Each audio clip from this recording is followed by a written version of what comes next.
You might be able to Oh, hear it. the Yeah. coffee pot's 5, 4, 3, 2, 1.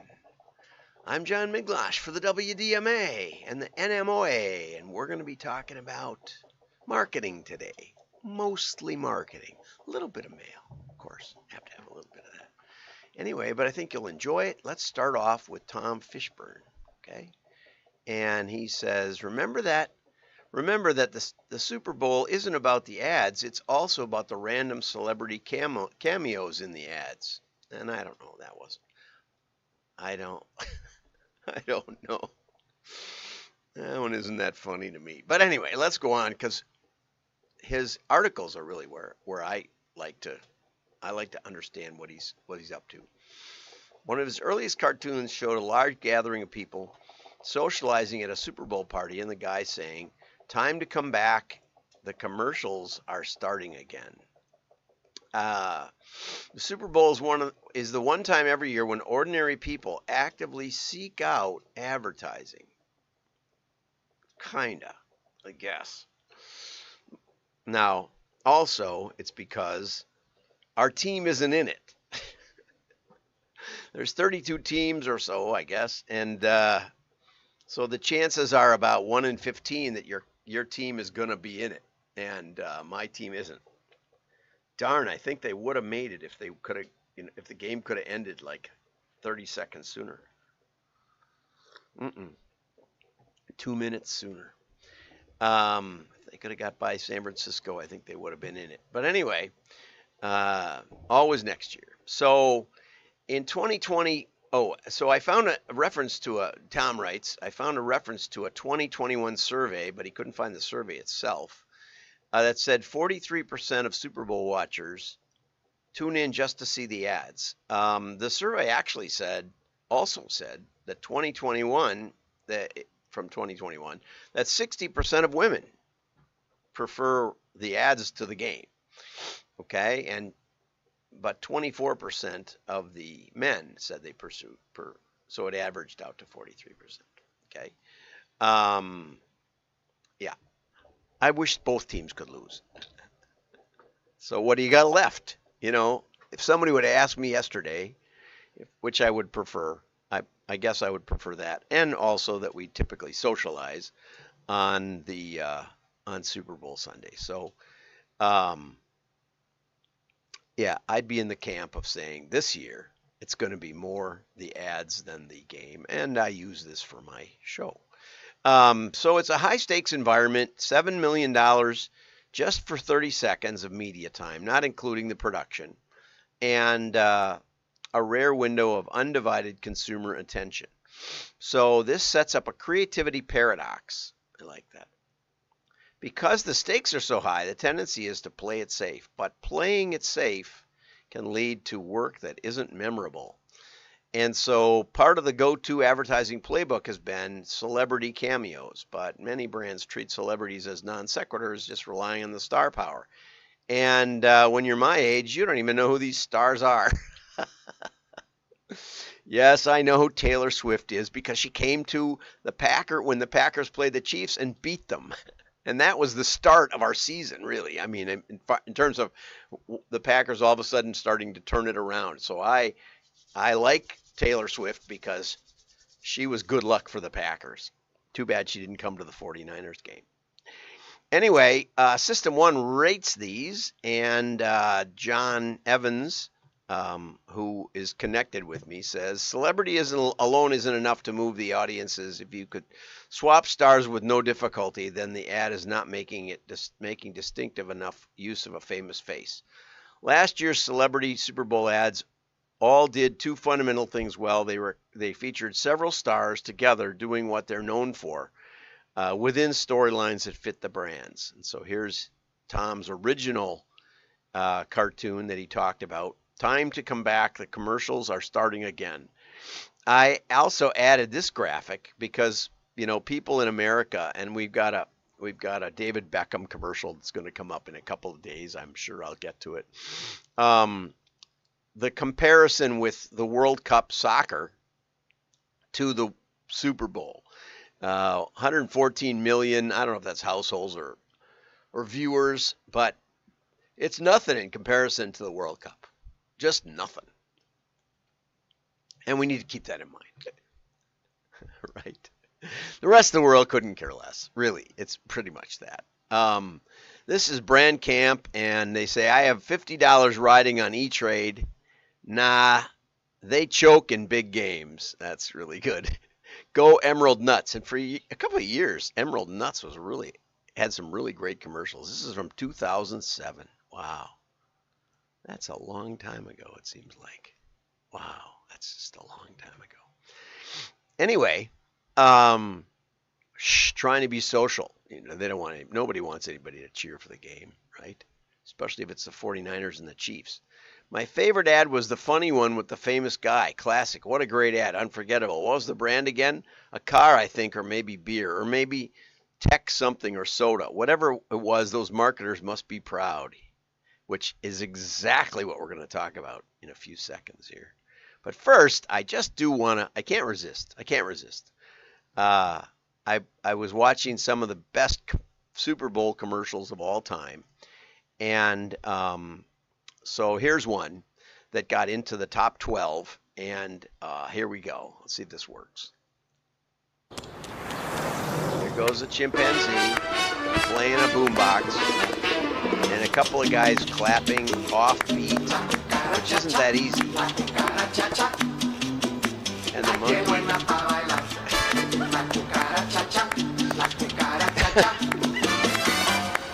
Now the music stops and says, well, we just wasted $2 million. What are you doing with your money? It's time for E-Trade, again. the number one place. The number one place to trade online. And the reason I use that is because of two things. One, I think it's pretty much right that they wasted $2 million. This is back in who knows when it only cost $2 million for a 30-second spot. And E-Trade around that time was one of our clients, and a messy database. They had 4 servers. They sent us files from each, and there was no common identity across the 4 servers. So it was a super mess. And we suggested that maybe they could do better in optimizing their lead generation. And the guy we were working with said, that's not my job. My job is just to generate as many leads as possible. I don't really want to optimize. I just want to maximize. And that kind of sums up my view of marketing in general across America. So we're going to get to that, okay? But I just want you to keep that in mind, okay? So now let's get over to the PDFs again, and we'll see what we got to see. This is the survey that Tom mentioned, and it did have a graph in it. But even the Super Bowl viewers can fall victim to ad fatigue. I don't like the way they did this, but it shows the first quarter, second quarter, third quarter, fourth quarter. So if you're watching the show and you have a Super Bowl ad you're going to show this year, no matter what you do, get a discount if you're in the fourth quarter, because likability goes from 40% in the first quarter down to 25% in the fourth. Even if it's a barn burner, even if it's right down to the wire, it's still the viewership just goes to pot here. Now these aren't to zero, so there isn't that much change really. It's not like they're getting cut in half, though they look like they're getting cut in half. Always love how to lie with statistics. Okay, it doesn't matter if the game is a blowout or a nail biter. Okay, that's really important. Okay, and so that was an interesting little survey. I think this was from the 2010 survey, but anyway. Now I want to get to this one. This one was a very disturbing article. Marketing not perceived as a viable career choice. Not a viable career choice. By Richard Drake at the Drum, which is a really reputable source. This is from Davos World Economic Forum. I think this almost says it all right here. it looks to me, this looks like a store window. And you know, you see the speakers and the keynotes from this conference, and they have these huge stages, huge auditoriums. Well, this is the marketing stage. It says CMO right there. CMO. 4 people cramped together on this little storefront, and maybe 10, 15 people in the audience. I'm guessing maybe there's another row of chairs here. But really, you know, it's nobody. Nobody came to this session. So you're lucky to see it here, because we try to find things that you wouldn't see anywhere else. A Google search shows that not a single FTSE 100, that's another thing like the Fortune 500, not one single FTSE 100 company CEO comes from a CMO position. And of course, I noticed that long, long ago. A friend of mine who had been back in those days, was VP of marketing. CMO wasn't a thing. And usually president and vice president were the top, people, not CEO. But anyway, that aside, we've changed the name, which is kind of a marketing thing. Not one single CEO came from CMO.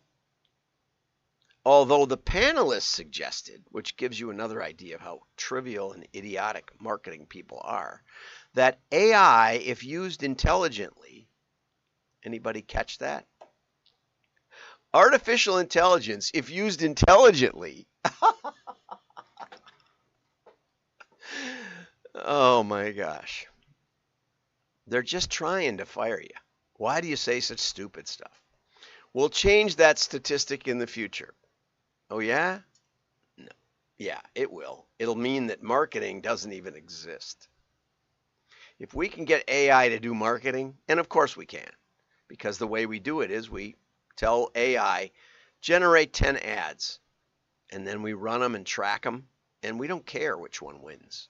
Whichever one wins, we're doing more testing than the marketing department probably ever did, because they didn't want to be held accountable. The AI doesn't care. They don't mind being held accountable.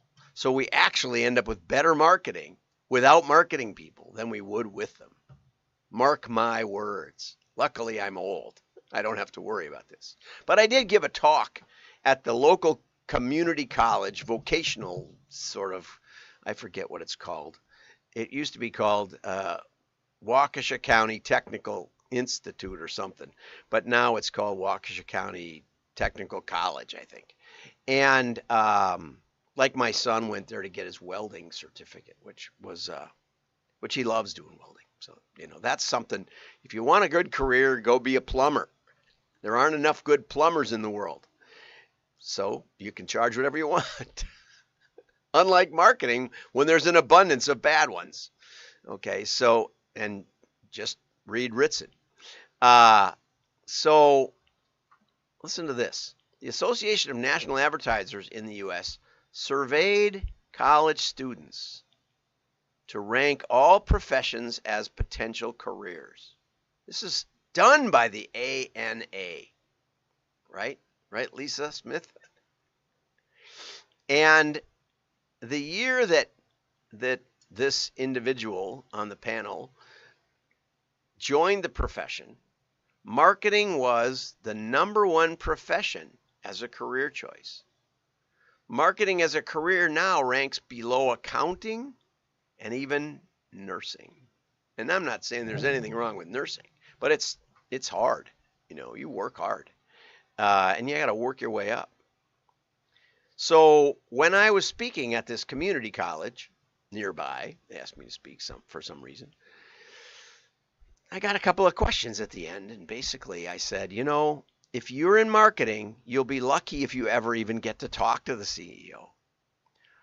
As a marketing consultant, an international speaker, influencer, my videos get like 3 views each. I could talk about Wisconsin beer and get more views than I do as a marketing world leader. And you can take that for what you will, whether you think it's true or false or whatever. I don't care, right? Not anymore. If I did, I wouldn't be doing this. But you're so often working with middle management. And the fact is that most of the people you work with don't care. They're like the E-Trade guy. He doesn't care whether the company grows. He's got a job. He's got to generate some leads. And we could replace him with AI and do a better job. I could replace him with AI in his business and do a better job right now. Just decent split testing of AI, whatever AI vomits out. Okay? Will it be breakthrough? Will it win the Super Bowl? No. But it'll grow the company better than he did. Okay? So that's pretty sad. There's a belief that marketing is a con game that's about playing mind tricks, that marketers are like used car salesmen. And you know my experience? It's pretty much true. The problem isn't with the perception of marketing. The problem is with marketing. The problem is with marketers. I talk about accountable advertising. I talk about secrets to make sure your advertising and marketing grow your company. I talk about why mail is the most distinctive medium. And you know what? Even the USPS doesn't promote this. They're convinced that digital is the answer. Digital fraud is going to be the answer to our marketing dreams, coupled with AI. The marketing industry, in my opinion, is lost and insane. Okay? So I agree that marketers are like used car salesmen. And of course, I'm happy to come into your company and meet your marketing people. I'm happy to report to the CFO, who actually cares about bottom line profitability and growth, or the CEO. My best assignments have been with senior level owners of businesses, founders, right? Because they care about things that matter. The things that mattered before there were computers, before there was internet, before there was digital, right? Okay. They say there's a fundamental disconnect. What we need to do is marketing. People think that marketing is all about glamour and glitz. I talked about Quad a couple days ago, and I did get Josh from Quad, and I had a really nice conversation, about 45 minutes, and he explained why the Sacramento plant was closed. It had more to do with consolidation. If you produce a lot of catalogs at one location, you can commingle and you can get lower postage rates. Now, if you produce some of them in Sacramento, they'll get to the West Coast faster. I mean, they're in California. Okay, so you can overcome one issue, which is that the USPS has slowed delivery, slowed standards, right? But then it costs you more to get there faster. And so marketers right now are preferring the consolidation. And for that reason, it doesn't make as much sense to have a Sacramento plant. And that makes sense. I understood immediately what Josh was talking about. Okay? But part of the reason that I talked about Quad was because Joel Quadracci had a big splash in Cannes, or Kane, or whatever how you say it, where Quad rebranded itself as an ad agency that could do everything for you, instead of a printer that can print catalogs better than anybody else on earth. So they're going after the glitz. I hope Joel had a nice time there in France. But anyway, that's why we think it, because that's what marketers think. And that's what CEOs think, and that's what CFOs think. They think it's all glitz. There's no content to it. Which brings me back to Sephora. I talked about that, and I did kind of commend Canada Post for this, but it seemed like, because there was a control group, it seemed like when we got to the results, Sephora said this was a preliminary test and direct mail is a potential tactic we might consider for future campaigns. I had a great talk with Rusty Dykus from Old School Marketing that I'm working with now on a regular basis. And we talked about why they wouldn't continue. Well, it was a 16% higher response rate. But what's the cost of mail? How much did that impact the cost? Probably a lot more than 16%, right? If you're just doing sling and emails as retargeting to all of a sudden now mailing, right? It could have doubled the cost of retargeting. So if you compare a double cost with a 16% improvement, now, if you're selling $10,000 furniture, it might make sense to do the mailing. If you're selling t-shirts or mascara, it probably doesn't. Okay?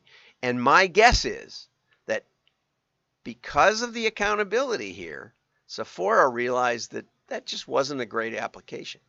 We increased the results 16%, but our costs went up more than that. That's the kind of accountability that we need, though. That's at least honest. Okay? Direct mail doesn't work for everybody, right? It doesn't work for very, very low-end. Nobody sells Wrigley's Spearmint Gum with direct mail. It doesn't make any sense, right?